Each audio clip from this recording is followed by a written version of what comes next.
ঠিক এই মাসের পূর্ব মাস আমাদের থেকে যে মাসটা গত হয়ে গেছে সেই মাসের নাম কি? মাহে রমাদান। এই রমাদান আমাদের কাছে এসেছিল, কেন দিয়েছেন? আল্লাহ পাক বলেছেন লাআল্লাকুম তাত্তাকুন, যেন তোমরা পরহেজগারী মুত্তাকি আল্লাহওয়ালা হতে পারো। আমি আল্লাহ তোমাদেরকে মাহে রমজান দিয়েছি। রমজান মাসে দিনের বেলায় রোজা, রাতের বেলায় তারাবির নামাজ, সেহরির টাইমে সেহরি, ইফতারের সময় ইফতারি করেছি না আমরা? তাহলে মাহে রমজানে আমরা 29টি মাহে রমজানের রজনী পেয়েছি। সুবহানাল্লাহ বলে। এর মধ্যে আল্লাহ পাক প্রথম 10 দিন রহমত, মাঝখানে 10 দিন মাগফিরাত, শেষের 10 দিন নাজাত। সুবহানাল্লাহ বলে।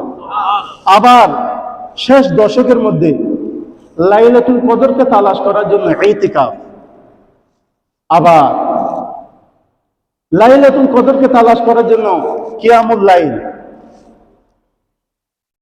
শাহরু রমাদানাল্লাযী উনজিলা ফীহিল কুরআন, কুরআন নাজিলের মাস।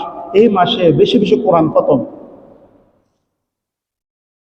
আল্লাহ পাক আমাদেরকে এই মাহে রমজানে আমরা যদি নফল ইবাদত করতাম, এটা ফরজ হয়ে যেত, আর ফরজটা 70টায় পরিণত হতো।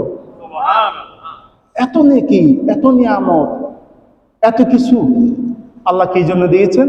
লাআল্লাকুম তাত্তাকুন, যেন আমরা পরহেজগার হতে পারি, যেন আল্লাহ পাকের কুদাবির হতে পারি, যেন আমরা মুত্তাকি হতে পারি। আল্লাহ বলতেছে এই রমজান দিয়ে আমি চেয়েছিলাম তোমাদেরকে মুত্তাকি হিসেবে গ্রহণ করো। কে বলতেছেন? আল্লাহ। কিন্তু এখন আমাদের দেখা উচিত রমজান তো আমাদের থেকে বিদায় দিয়ে গেছে। এই রমজান থেকে আমাদের হালত কি বর্তমান? এই রমজান থেকে আমরা কি শিক্ষা গ্রহণ করলাম? এই রমজান থেকে আমরা কি পেয়েছি? নাকি আমরা রমজানের আগে যে এরকম ছিলাম ঠিক এখনো এরকম? রমজানের আগে আপনার বিড়ি খেয়েছেন, এখনো রমজানের পর আবার বিড়ি শুরু করছে।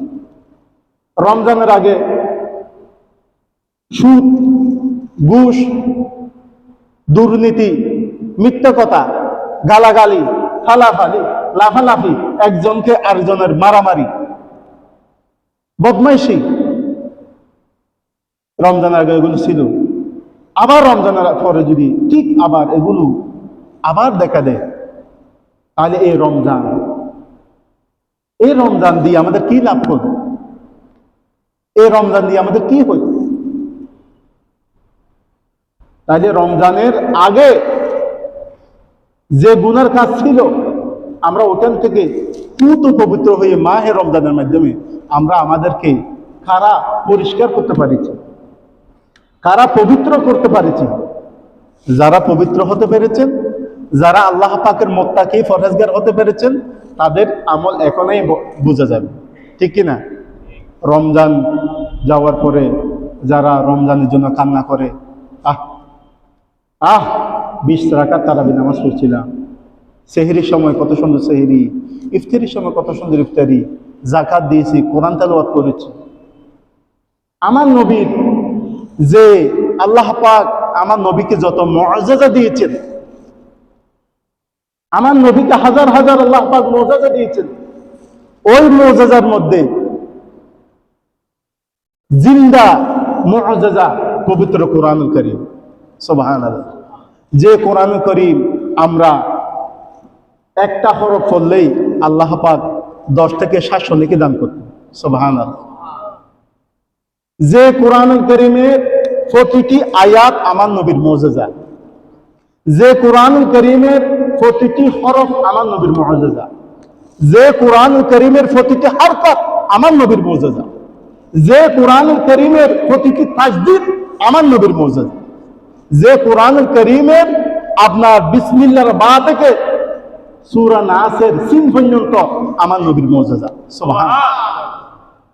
ওই কোরআনুল কারীম যে মাহে রমজান আমরা তেলাওয়াত করেছি, মাহে রমজান যাওয়ার পরে যারা আমরা কোরআনের তারাবির নামাজকে, কোরআনের খতমকে যারা আমরা মিস করতেছি, তারাই প্রকৃত মুত্তাকি। সুবহানাল্লাহ।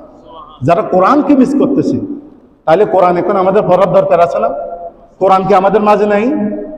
কোরআন কি আমাদের মাঝে নেই? কোরআন কার মুজিজা? আমার নবীর মুজিজা। কোরআনের আরেকটা জিন্দা মুজিজা, কোরআনুল কারীমের আরেকটা জিন্দা মুজিজা আমাদের সামনে হাঁটাহাঁটি করে। আমরা যাদেরকে দেখতে পাই যে কোরআনুল কারীমের জিন্দা মুজিজা, যাদের মাধ্যমে আমরা এই মাহে রমজানে 30টি রোজার মধ্যে আমরা 30 পারা কোরআন খতম করেছি। হাফেজ কোরআনগণ আমাদের সামনে হাঁটাহাঁটি করে। এই হাফেজ কোরআনগণ আমার নবীর জিন্দা মুজিজা। সুবহানাল্লাহ। কেমন জিন্দা মুজিজা? আপনি বাংলাদেশ নয়, সারা বিশ্বের যত বড় ইঞ্জিনিয়ার, ডক্টর, আপনি যদি কাউকে 600 পৃষ্ঠার একটা বই আপনি তাকে যদি বলেন আপনাকে এই বইটা দিলাম, আপনি ফার্স্ট টু লাস্ট বইটা মুখস্থ করবেন, আপনার যতদিন সময় লাগে। মনে করেন উনি মুখস্থ করলো, উনি মুখস্থ করে আপনাকে দাঁড়িয়ে শোনার জন্য আপনি যদি ওনাকে বলেন, দাঁড়িয়ে কমা যেরকম আছে সেইভাবে শোনাতে হবে। হ্যাঁ, আপনাকে হয়তো শোনাতে পারছে, হয়তো শোনাতে পারছে, সে জ্ঞানী মানুষ। কয়দিন? বেশি তো 1 দিন, 2 দিন, 3 দিন, 4 দিন, 1 মাস। 1 মাস পরে আগামী বছর যখন আপনি 600 পৃষ্ঠার এই বইটা তার থেকে মুখস্থ ইয়াদ নেবেন, দেখবেন যে লাউ সে করবে, যে লাউ। High high high. আর একজন হাফেজ কোরআন, সে যখন ছোটবেলায় মাদ্রাসায় থেকে কোরআন হেফজ করেছে, আপনি যখন মাহে রমজান যখন আসে, হাফেজ কোরআনরা কোরআন শরীফ কইলা পড়ে, আউযু বিল্লাহি মিনাশ শাইতানির বিসমিল্লাহির রহমানির রহিম, আলহামদুলিল্লাহ, পড়ে যে পড়ে না? এরা কি মুখস্থ করে নাকি ইয়াদ দেখে দেখে পড়ে? দেখে দেখে পড়ে, শুধু একটু তেলাওয়াত করে। কি করে তেলাওয়াত করে? মুখস্থ তো মাদ্রাসায় করে ফেলছে ছোটবেলায়। আর তারাবি নামাজ আগে তারা একটু তেলাওয়াত করে, দেখে নেই তাদের সিনার মধ্যে যেটা আছে এটা রিহার্সাল করে। সুবহানাল্লাহ বলেন। হাফেজে কোরআনদের সিনার মধ্যে হরফ, নুকতা সহ, তাসদীদ সহ, আপনার ওয়াকফ সহ কোরআনুল কারীম যিনি সংরক্ষণ করেছেন তিনি কে? এটা হচ্ছে আমার নবীর জিন্দা মুজিজা। আমার ভাইগণ, মাহে রমজান আমাদের থেকে চলে গেছে, এই জন্য কোরআন কি আপনি ছেড়ে দিবেন? কোরআনকে ছেড়ে দিবেন না। মাহে রমজানে যেভাবে প্রতিদিন আপনি তেলাওয়াত করেছেন, ঠিক শাওয়াল সহ সামনের 11 মাস আমরা পবিত্র কোরআনুল কারীম প্রতিদিন তেলাওয়াত করব ইনশাআল্লাহ। আমার ভাইগণ, যদি কোরআন থেকে আমরা দূরে যাই, যদি মাহে রমজান থেকে আমরা শিক্ষা গ্রহণ করতে না পারি, যদি আমরা ঈদ যাওয়ার সাথে সাথে পাপের কাজে নিমজ্জিত হয়ে যায়, হাদিস শরীফের মধ্যে আসছে, হযরত মাওলা আলী শের খুদা রাদিয়াল্লাহু তাআলা বর্ণনা করেন, তিনি বলেন প্রত্যেক মানুষের সাথে নিরাপত্তার জন্য, তাকে রক্ষণাবেক্ষণ করার জন্য আল্লাহ রাব্বুল আলামিন কর্তৃক নিযুক্ত কয়েকজন ফেরেশতা থাকে। সুবহানাল্লাহ। আমাদের সাথে আমাদেরকে হেফাজত করার জন্য নিযুক্ত ফেরেশতা দিয়েছেন তিনি কে? আল্লাহ। কেন দিয়েছেন?